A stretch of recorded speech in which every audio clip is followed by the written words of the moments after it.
Hi friends, నా videos కనుక మీకు నచ్చినట్లయితే తప్పకుండా లైక్ చేయండి.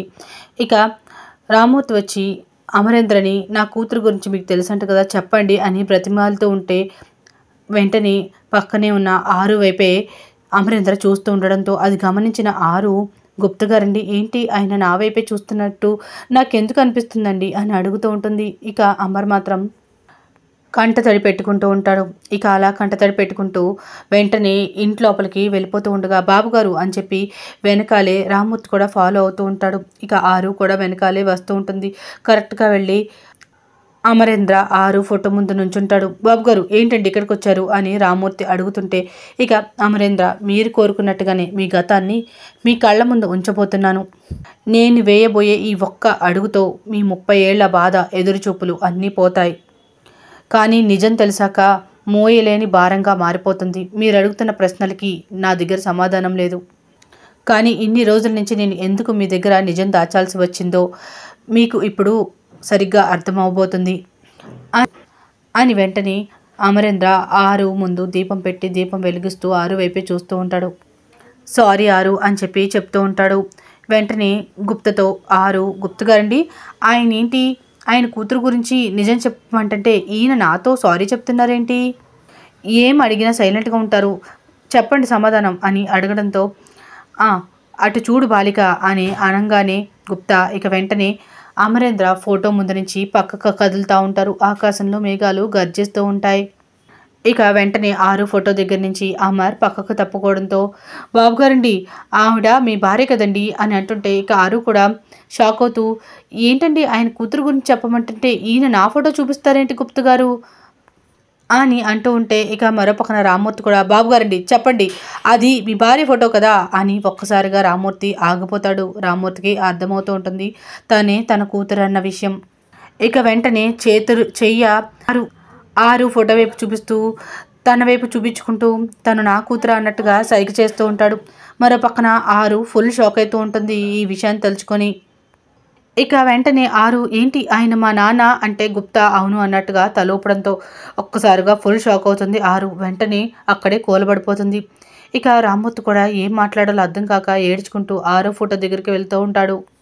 ఇక మరోపక్కన అమర్ వాళ్ళని వెతుక్కుంటూ మిస్సమ్మ వెళ్తూ ఉండగా అప్పుడే నిర్మల వాళ్ళు కాల్ చేసి, మిస్సమ్మ అమర్ వాళ్ళు కనిపించారా అంటే, లేదత్య, నేను వాళ్ళని వెతుక్కుంటూనే ఇటు వచ్చాను, నేను ఆఫీస్కి వెళ్తాను అని అంటే ఇక సదాశివం కూడా, నేను కూడా ఫోన్ చేసి కనుక్కున్నానమ్మా, వాళ్ళు అక్కడికి రాలేదంట అని చెప్పి ఆయన అంటుంటే ఇక మిస్సమ్మ, అవునా ఎక్కడున్నారు మరి అని కంగారు పడుతూ ఉండగా నిర్మల, ఒక్కదానివే ఎంతని వెతుకుతావు, వచ్చిన తర్వాత మనం ఫోన్ చేసి కనుక్కుందాంలే, నువ్వు ఇంటికి వచ్చేసి అని పిలుస్తూ ఉంటారు మిస్సమ్మని. ఇక సదాశివం కూడా, ఒకవేళ నిజంగానే నిజం దాచుంటే అమరు బావగారు వచ్చిన తర్వాత అన్నీ తెలిసిపోతేలే, ఇంటికి వచ్చిన తర్వాత తెలుసుకుందిగానిలే, బయలుదేరమ్మా అని చెప్పడంతో ఇక మిస్సమ్మ తన మనసులో, అత్తయ్య మావయ్య చూస్తే ఇంటికి వచ్చేయమంటున్నారు, వీళ్ళు చూస్తే కనబట్టం లేదు, ఏదో జరుగుతుంది మొత్తానికి.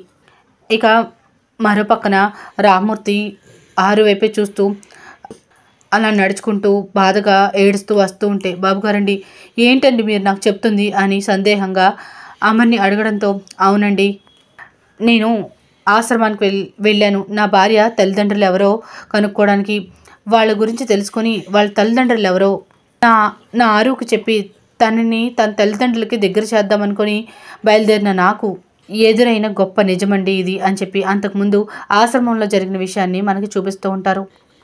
మీ కూతురు గురించి నాకు నిజం తెలిసిన తర్వాత తను ఈ భూమి మీద లేదన్న విషయం మీకు ఎలా చెప్పాలా అని నేను మీకు చెప్పలేకపోయాను. మీ కళ్ళలో ఆ బాధను చూడడం నాకు ఇష్టం లేక చెప్పలేకపోయాను. మీ కూతురు చనిపోయిందని మీకు ఎలా చెప్పాలి నాకు అర్థం కాలేదండి. మీ బాధకి విముక్తి లేదు, మీ బాధకి అంతం లేదని ఎలా చెప్పాలి, నాకు ఎలా చెప్పాలో అర్థం కాక అందుకే మీకు నిజం చెప్పలేకపోయాను అని అమర్ చాలా బాధగా ఏడుస్తూ చెప్తూ ఉంటే ఇక ఎదురుగా ఉన్న రామ్మూర్తి ఏడుస్తూ ఉంటాడు. ఆరు కూడా చాలా ఏడుస్తూ ఉంటుంది. ఇక అమర్ బాధపడుతూ, నా భార్యని ఎలాగో పోగొట్టుకున్నాను, తన తండ్రిని పోగొట్టుకోవడం ఇష్టం లేక నేను మీకు నిజం చెప్పకుండా నా గుండెల్లో దాచుకున్నానని చూపిస్తూ చెప్తూ ఉంటాడు. ఇక వెంటనే బాబు అంటే అని అడుగుతుంటే, అవునండి ఈ 30 సంవత్సరాల నుంచి మీరు తెలుసుకోవాల్సిన నిజం ఇదే అని చెప్పడంతో, బాబుగారండి అంటే అని చెప్పి ఆరు ఫోటో చూపిస్తూ అడుగుతుంటే, అవునండి తనే మీ కూతురు అని చెప్పడంతో ఇక చాలా వెక్కి వెక్కి ఏడ్చుకుంటూ ఆరు ఫోటో దగ్గరికి వెళ్తాడు రామ్మూర్తి. ఇక వెంటనే ఆరు ఫోటో ముందు నుంచుని, అమ్మా తల్లి, నీ మొహం కూడా చూడకుండా ఉండాలని నాకు అదృష్టం లేదని ఆఖరి చూపు కూడా చూసుకునే అవకాశం లేకుండా చేసావా తల్లి? అమ్మా, ఎందుకమ్మా ఈ తండ్రికి ఇంత పెద్ద శిక్ష విధించావు? ఇప్పుడు నేను ఈ నిజాన్ని ఎలా మోయాలమ్మా? అయ్యో నా బిడ్డ నన్ను వదిలేసి వెళ్ళిపోయిందే అని చెప్పి వెక్కి వెక్కి ఏడుస్తూ ఉంటాడు. అయ్యో భగవంతుడా, నేను ఏ పాపం చేశానయ్యా? నా బిడ్డ ఆఖరి చూపు కూడా చూసుకోకుండా నన్ను చేశావు అని చెప్పి ఏడుస్తూ ఉంటే ఇక ఆరు కూడా చాలా ఏడుస్తూ ఉంటుంది. ఇక రామ్మూర్తి ఏడుస్తూ, చావులో కూడా నా బిడ్డని అనాథం చెయ్యాలా? బతుకున్నంత కాలం నా బిడ్డ, నా తల్లిదండ్రులు వస్తారని చెప్పి ఎదురు చూస్తూ ఉండేది కదయ్యా. నా కూతురు ఎదురు చూపులు చూసి కూడా నీకు కనికరం కలగలేదా?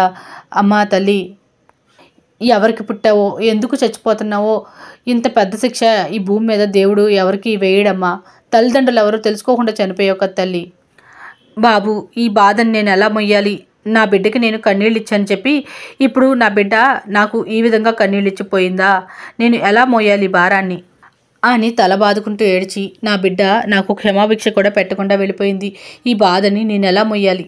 ఈ బాధ దాటి నేను ఎలా ముందడిగేయాలమ్మా అని ఆరు ఫోటో చూస్తూ వెక్కి వెక్కి ఏడుస్తూ ఉంటే అమర్ రాతోడికి సైగ చేయడంతో అంతకుముందు ఆరుని పంచలో పెట్టించిన క్లాత్ని తీసుకొని అమరేంద్ర ముందుకు వస్తాడు రాతోడు. ఇక ఆరు రామ్మూర్తి ఇద్దరు బాగా ఏడుస్తూ ఉంటారు. వెంటనే అమర్ ఆ పంచ క్లాత్ని పట్టుకొని రామ్మూర్తి దగ్గర తీసుకొచ్చి ఇవ్వండి అని చెప్పి రామ్మూర్తి చేతిలో పెట్టడంతో ఒక్కసారిగా షాక్ గురవుతూ ఉంటాడు రామ్మూర్తి ఆ క్లాత్ని చూసి. అంతకుముందు బిడ్డని కన్న విషయం అంతా చూపిస్తూ ఉంటాడు మనకి. ఇక ఆ క్లాత్ పట్టుకొని వెక్కి వెక్కి ఏడుస్తూ ఉంటాడు. ఆరు ఆ క్లాత్ని టచ్ చేస్తూ ఉంటుంది. మరో పక్కన అమరేంద్ర రామ్మూర్తితో, ఆరు మిమ్మల్ని ఎప్పుడూ ద్వేషించలేదు, తనని ఎందుకు వదిలేరో తెలియకుండా ఉండేది. తన తండ్రి ఎప్పటికైనా తన కోసం వస్తాడని ఎప్పుడూ నమ్ముతూ చెప్తూ ఉండేదండి నాతో. నమ్మకం ఉన్న చోట ద్వేషాలు ఎందుకు వస్తాయండి అని అంటుంటే ఇక రాతోడు, మా మేడం చాలా మంచిది సార్, ఆమెకి చెడు చేసిన వాళ్ళకు కూడా మంచి జరగాలని కోరుకునే ఆవిడ మా మేడం అని రాతోడు ఏడుస్తూ చెప్తూ ఉంటాడు. సార్, మీరు ఆవిడ్ని కన్న తండ్రి, మీ కళ్ళల్లోంచి నీళ్లు రానిచ్చేలా చేస్తుందా మా మేడం అని చెప్పడంతో ఇక పంచని పెట్టుకొని రామ్మూర్తి కళ్ళకు దగ్గర పెట్టుకొని ఇంకా ఏడుస్తూ ఉంటాడు బాగా. ఇక ఆరు ఏడవద్దని చెప్పి సైగలు చేస్తూ ఉంటుంది రామ్మూర్తితో. ఇక రామ్మూర్తి వెక్కి వెక్కి ఏడుస్తూ, ఇన్ని రోజులుగా నేను తండ్రిగా గెలవలేదనుకున్నాను, కానీ నేను తండ్రిగా ఎప్పుడో చచ్చిపోయాను సార్ అని ఏడుస్తూ ఉండగా ఇక అమర్, ఎందుకండి అలా మాట్లాడుతున్నారు? మీరు ఇలా బాధపడతారని ఇన్ని రోజులు మీకు ఈ నిజం చెప్పకుండా ఉన్నాను అని అనడంతో ఇక రాతోడ్, సార్, భగవంతుడు చాలా దుర్మార్గుడు. మేడం గారు ఎప్పటి నుంచో ఎదురు చూస్తున్న కుటుంబాన్ని తను చూడకుండానే ఆవిడ్ని తన కుటుంబం నుంచి దూరం చేశారు సార్ అని ఏడుస్తూ ఉంటే ఇక అమర్, దేవుడు ఆ పని చేయలేకపోయాడు రాతోడ్, అందుకే ఆ దేవుడు ఈరోజు నా ద్వారా తండ్రి కూతుర్లు ఇద్దరికీ ఒకేసారి నిజం తెలిసేలా చేశాడు అని చెప్పడంతో పక్కనే ఉన్న ఆరు వింటూ ఆశ్చర్యపోతూ ఉంటుంది.